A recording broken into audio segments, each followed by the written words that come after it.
Hello folks, hope all of you are doing well and welcome back to another video. This video is a recap on trades that I've taken on Friday, a very important day because it was the NFP day or non-farm payroll news was going to hit the markets at 8:30 Eastern. So this is an important day because markets usually are very volatile during this time. And before the news, usually the markets are ranging.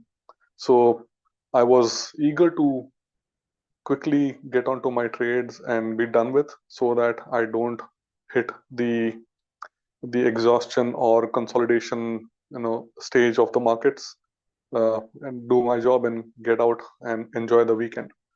So here are the 4 trades that I've taken. Yeah, and they're actually one too many. I would have been happier just taking two trades or maximum 3 trades, but I have taken 4. And unfortunately, before I even get into detailing of my trades, let me upfront admit that I actually broke at least 2 rules uh, that I usually set for myself in terms of what not to do. Yeah, I'm still a trader, I'm still human, and I'm not yet robotic. So I did break my rules. And what are those rules? So number one, I don't like to trade NQ. Reason being, NQ is far more volatile than the other tickers that I trade. When I say volatile, I mean that NQ tends to take my stops more often than not before it moves in the right direction that I intend it to move to. So I don't like to trade NQ as much. And second was basically trying to trade only after 1 a.m. Eastern. So you'll see here 1 a.m. Eastern is right here, and my first trade was at 11:15 in the night Eastern on crude. Yeah, so those are the two mistakes that I've made, and I'm hopefully not going to make them again. So if you see a recap on NQ in the coming future, then you would know that I would continue to make some mistakes which I don't intend to. So let's hope so, fingers crossed. But off we go now for the video and the recap. All right, so before I get into what I did on crude, uh, I'll explain what's on the charts. So I've got the 200 EMA here, right there, and the 40 EMA right here. I've got the RDX magic waves indicator on both the charts. There are these 2 waves right here. These are the 2 waves, and then the magic line is right here, right? And my trades are usually trend pullback and continuations, so I need a good trending market. For the trending market, I default to the 15-minute chart, which is right here. And on that 15-minute chart, I need the 2 RDX waves to be nice and separated, which is what you see here on the crude chart. And if the predominant wave line is green, I would want the second wave line to kind of slightly turn red and then go green again. And similarly, the magic line to also go go red and then green again. So yeah, so that's the trade that I basically look for, or that's the setup that I look for. Okay, actually, I should clarify one more point.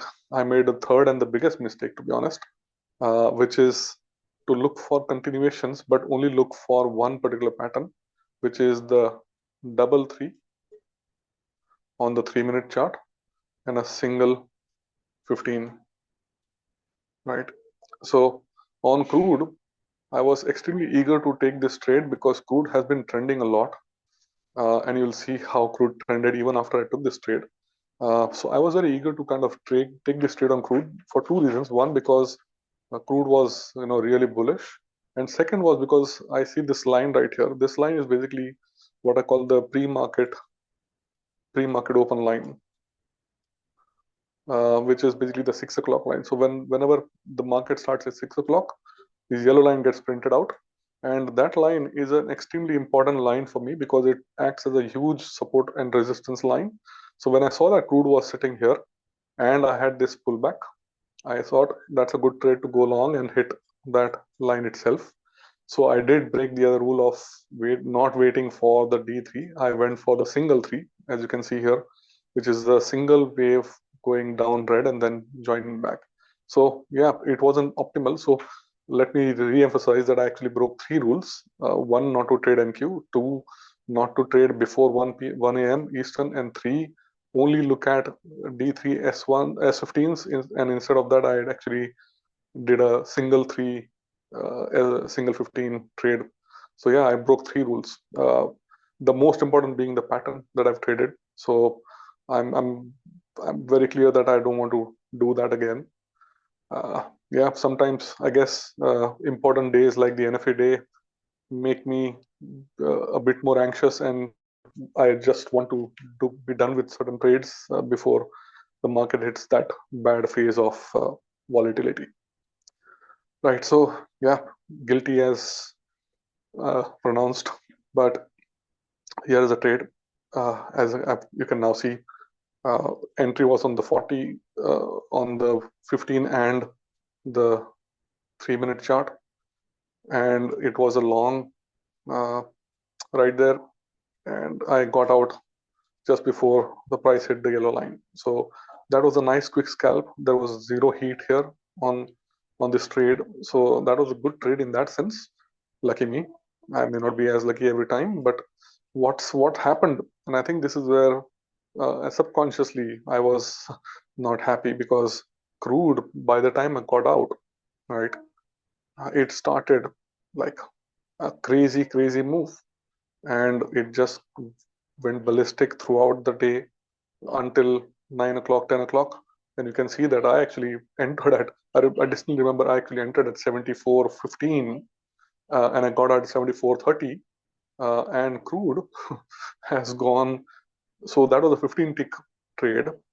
Crude went 350 ticks from the time I exited the trade. 350 ticks. That's not very usual for crude. And you can see here the 1 day range on crude yesterday was $3.84, and the average for 5 days, or average over 5 day period, is $1.65. So crude actually was more than double its average range, average 5 day range yesterday or Friday. Yeah, so I was subconsciously, yeah, I was saying that subconsciously it kind of plays into you, because you know that you kind of missed an opportunity that you could have maximized on, and that kind of played probably on my fourth trade, and I'll explain why. But let me now get this out. So now let me show you the other two trades, which are again lack of a bit of a discipline, because I traded NQ, which I don't want to trade. But the trades were fairly okay, and I'll probably also explain why I don't like trading NQ, whichever time of the day, because you can see here NQ had a pullback right here on the 15-minute chart, and then a move down, which is what I want. So this is the S15 scenario, and then NQ had a similar, so I need a D3, which is what I got here. You got this one wave and the magic line going down, and then the second wave and magic line going down. Entry on the 200 right there, because it's the last EMA from the top, and that was a trade right there. I exited at yesterday or Thursday's London Open line. This purple line is the London Open line. It comes out automatically. You can see here, 3 o'clock. This Friday's London Open line got published right there automatically. So that was a good exit point. I got out, and again you can see that after that first trade, the second trade was almost a replication of the first trade. Again, a bit of a pullback on the 15-minute chart, a double wave up and a double wave down, a very similar entry, and exactly the same exit. I exited on that London Open line from Thursday. So those were good trades. The reason why I don't like NQ is this. You will see that although I say single 15, but you will see that NQ and gold are uh, two particular products which don't really help me with a very good synchronization of the single 15 and double 3. Reason being, NQ and gold move a bit faster than most of the other commodities that I trade, and that means that I have to anticipate a bit in terms of this single 15. So you can see that the signal was fairly delayed, but my entry was early. Now, obviously, this trade worked out very well because there was zero heat here, and in fact, even the second trade worked out pretty well because there was zero heat here. But that is not the case with NQ, and that's why I kind of repeat that I don't like trading NQ for that one reason, because it usually takes my stops, and I usually have very tight stops on NQ, and yeah, you can say that it's kind of a weird thing to have very tight stops on NQ because NQ needs some space, and that's again the reason why I don't want to trade NQ, because it usually doesn't help me.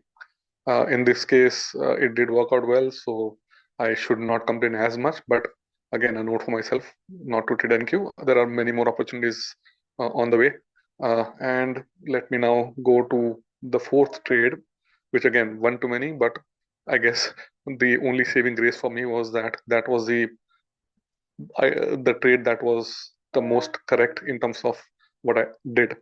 So again, what do? I want a double three single 15, a pullback on a trending market. You can see that in this case, copper, which was my fourth trade, was very nice trending chart.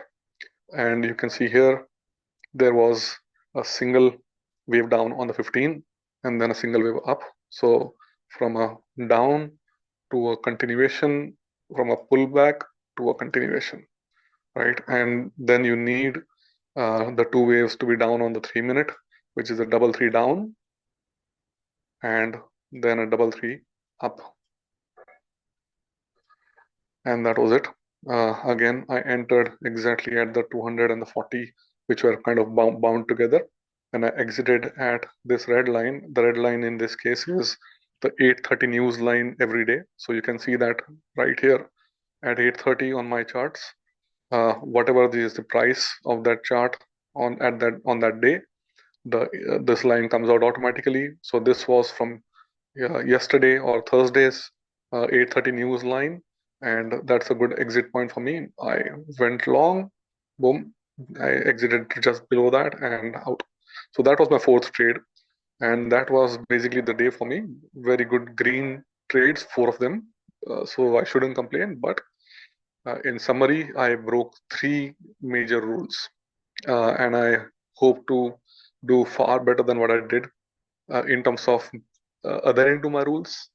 But it only shows that I'm still, although I'm fairly good with what I do, but I still make my mistakes, and I should do much, much better than what I did yesterday. All right. Thank you for watching this video. If you have any comments or questions, do send them to me through the comment section, and I will catch you up in the next video.